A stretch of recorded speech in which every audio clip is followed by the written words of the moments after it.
Hello, this is Janet Michael. In addition to hosting The Valley Today each weekday at noon on the River 95.3, I also produce podcasts. And I'm excited to kick off Season 2 of our podcast series in partnership with Rappahannock Electric Cooperative. It's called We Are REC. Every week we'll release a new episode talking to different people from REC about a host of different topics. We'll get tips for saving money on your electric bill. We'll talk about renewable energy and the impact it can have in our communities. We'll get some behind-the-scenes info about what happens when the power goes out in a storm. Don't miss out on information about community grants, scholarships, REC-hosted events, and more. Get every single episode on our website at theriver953.com under the podcast tab, or you can subscribe for free in Apple Podcasts, Google Podcasts, or on Spotify. Just do a quick search for We Are REC.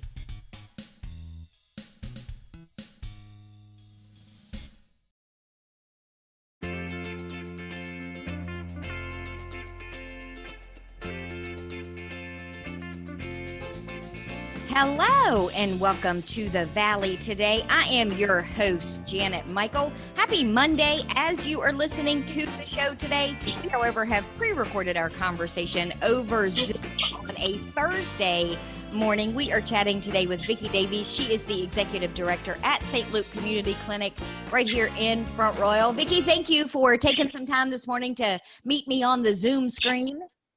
Thank you so much for having me. This is a new one for me. I think we're all in this new thing together. We are. So tell me a little bit about St. Luke Community Clinic for somebody who may not be familiar with what you guys do for the community. St. Luke was founded in 1996 by some concerned citizens, which were made up of doctors and members of the Presbyterian Church, because of people that didn't have insurance, low-income people, people that work jobs that don't offer insurance, or people that can't afford insurance. So we offer a wide variety of things. We offer mental health. We offer dental. And right now we're limited to dental because of COVID, where we're only doing extractions. We offer medical care. We have a provider that's here 3 days a week. We offer women's health, and we partnered with the Virginia Health Department, where we give women, provide women with pap smears and vouchers for mammograms and do testing for cervical and breast cancer. And if they're found to have cervical or breast cancer, going through this program, Medicaid picks them up and expedites them and takes care of them until everything's resolved. We have an ear, nose, and throat doctor that comes and volunteers.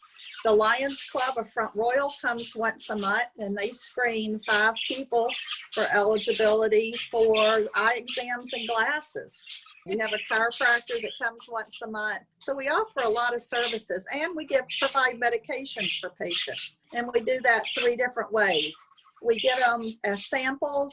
We get them direct from the pharmaceutical company, but we're also a member of a program called AMP, which we can get a 90-day prescription for patients for $2.50. So we have 3 different ways of getting medication. Wow, and you do all of that from that tiny little building on Royal Avenue. Yes. We have no government funding. Oh my goodness, that's even a bigger deal. Yes. And we have a group, about 50 volunteers that help us out. Of course, right now during COVID, a lot of our volunteers are older and they're not coming in, but you know, we still honor them and appreciate everything they do. And one day they'll be back. But we do have some volunteers that come in still. So let's talk for a second about COVID, because I'm sure it had a pretty big impact on the services that you were able to provide. You said it's already limiting what you can do from a dental perspective. Right. You guys have to completely close down when COVID hit back in March? No, we didn't completely close down, but every day we were learning of something else we had to do new. When it first came out, we lost a lot of our patients because they were afraid to go out and go anywhere. So our patient load went down very low. People only came in with it when they were sick. And we didn't want them to come in when they were sick, because we wanted to keep not only ourselves safe, we wanted to keep our other patients safe. So this has evolved through all these months, and we finally got it together, and we're clicking. You know, we're only allowing 3 people in the building at a time. We're screening them before they come in. if they're sick and running a fever or have any symptoms related to COVID, we have them sit in their car until we're ready for them, and then bring them in the back door and put them in a room. But during this time, we've had to buy a lot of PPE equipment. That's very hard to find. We've had to change our way of doing things. We have to stop every 2 hours now and clean everything, clean the rooms thoroughly afterwards. And we're doing this with a skeleton crew because our volunteers that would normally help us aren't here. So we're doing twice the work right now, but it has been a challenge. It's interesting that you say too about people only coming in when they were really sick. I've had a lot of conversations over the last several months with different Valley Health professionals. And one of the things that was a huge concern for them is that people were not getting their regular care to stay well because they were afraid of getting sick if they sought out any kind of preventative care at all. And it looks like you were seeing kind of the same thing. Correct, we were. And then we were afraid of ourselves too. We're afraid that we would catch it if we let people come in and get sick. So it's mandatory now that everybody wears a mask when they come in. We have those few patients that can't wear masks, so we provide them with face shields. And we have them, we take their temperature and we ask them a series of questions. And we ask them to use hand sanitizer when they come in and when they leave. And we are using hand sanitizer all the time. And we're also, right now, we're testing for COVID. Oh. Yes, it's not a rapid test. And it takes about a week to get the results back. And we send it to Richmond, to the health department. And it's no charge. If anybody has been around anyone with COVID or thinks they have it, they can call the clinic to come in and get tested. They don't literally come in. We test them out in the car. We don't want anyone coming in unless they have an appointment. Is everything pretty much by appointment for you guys at this stage of the game? We still have a walk-in clinic on Tuesdays. We've always had that, and we'll continue to keep that. We just have to man it a little different. We have to have somebody monitor how many come in. And then once they register on a Tuesday, we either have them wait in the car or wait outside if it's nice, and if we have more than 3 patients in.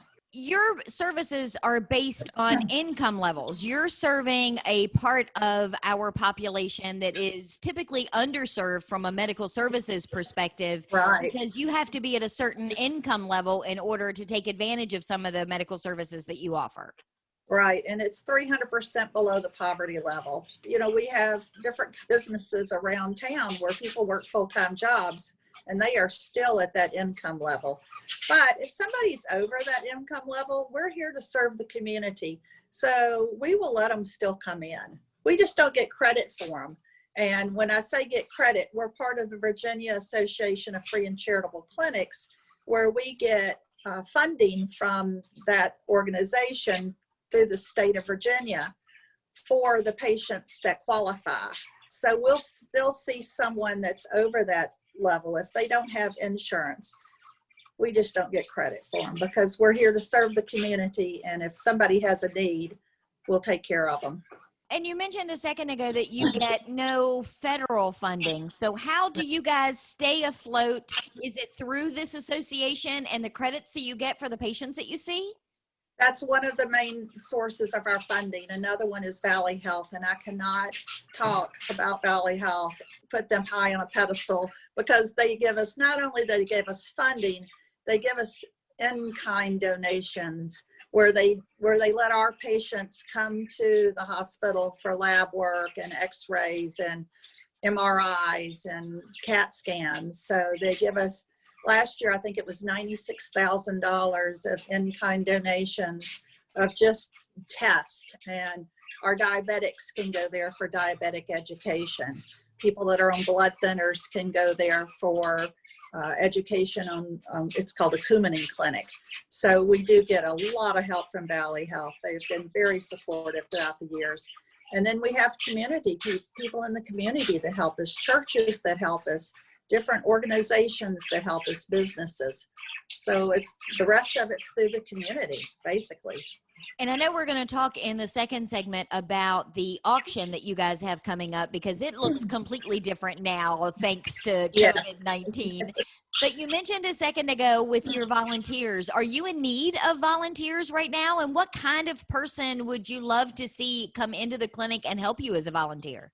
Right now, the volunteers we could use would be maybe a retired nurse or retired nursing assistant, someone retired from the medical field that could help our nursing staff here see patients.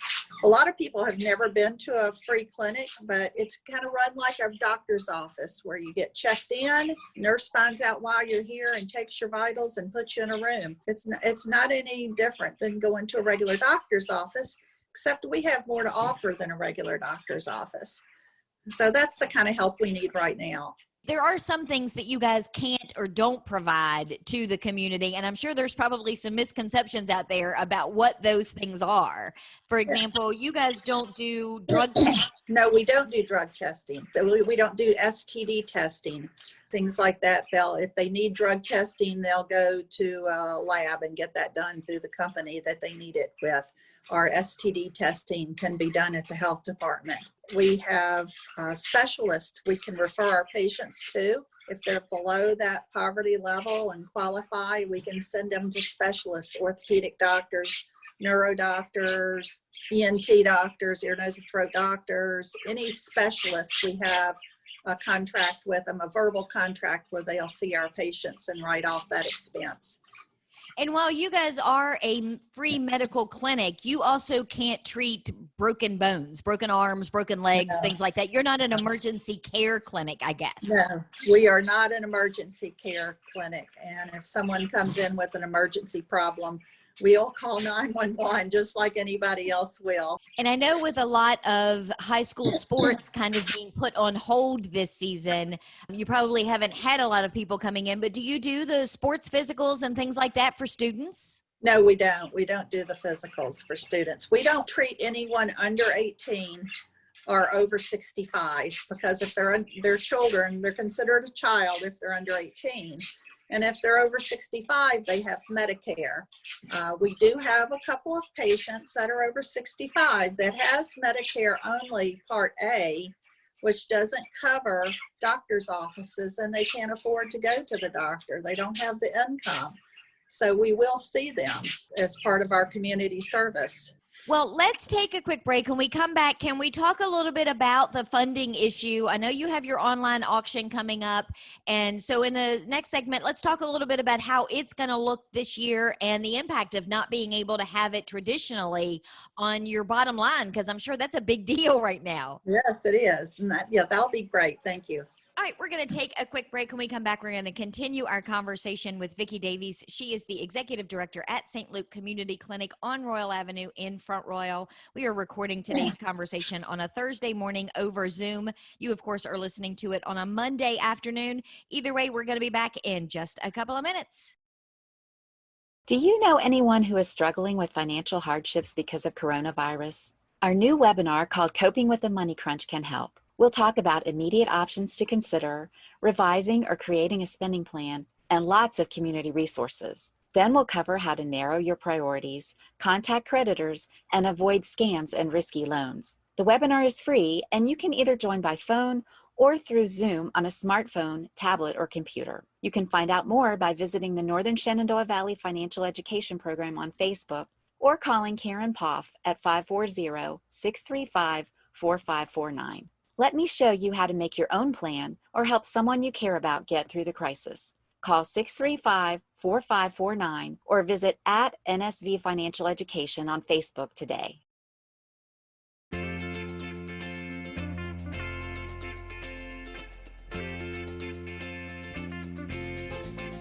Welcome back to the Valley today. I am your host, Janet Michael. Happy Monday as you are listening to the show today. We, however, have pre-recorded our conversation on a Zoom screen so that we could chat with Vicki Davies. She is the Executive Director at St. Luke Community Clinic on Royal Avenue in Front Royal. And Vicki, I was talking to you during the break because right behind you on the computer screen, I could see what looked to be cages, and I got a mini tour of your parakeets while we were taking our commercial break. I think that is so cool that you have those in your office as kind of a woo-saw for you to be able to kind of disconnect sometimes. Yes, the staff bought them for me for my birthday about 3 years ago, and I decided just to leave them in my office.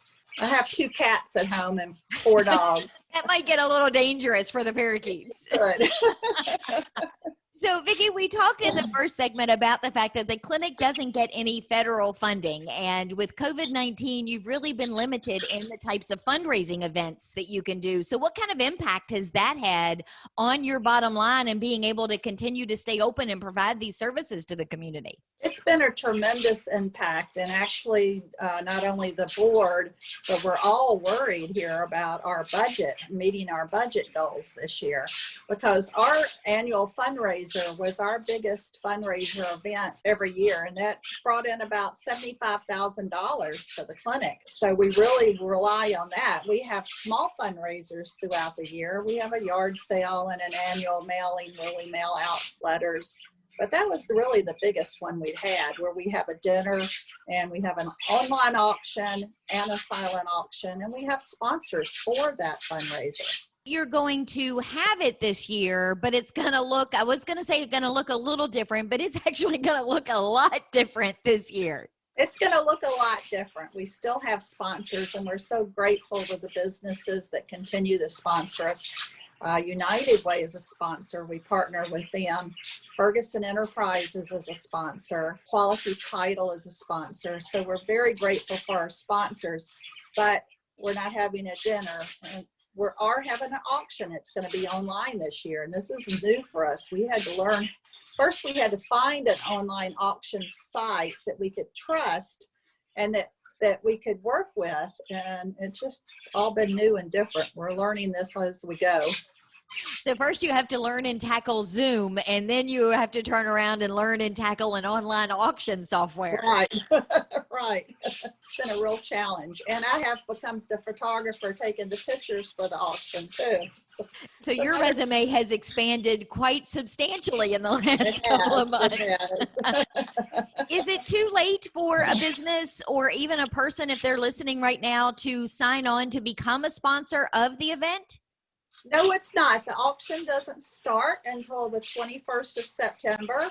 And we're taking sponsorships and auction items up until that date. And it's going to run until the 26th, because normally our annual event would have been on the 26th of September. So we decided to end our auction that day at 6 p.m.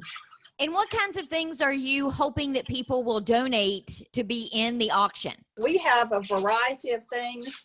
But one thing we would like to have that we usually have at our auction every year is a trip somewhere, a vacation home at the beach.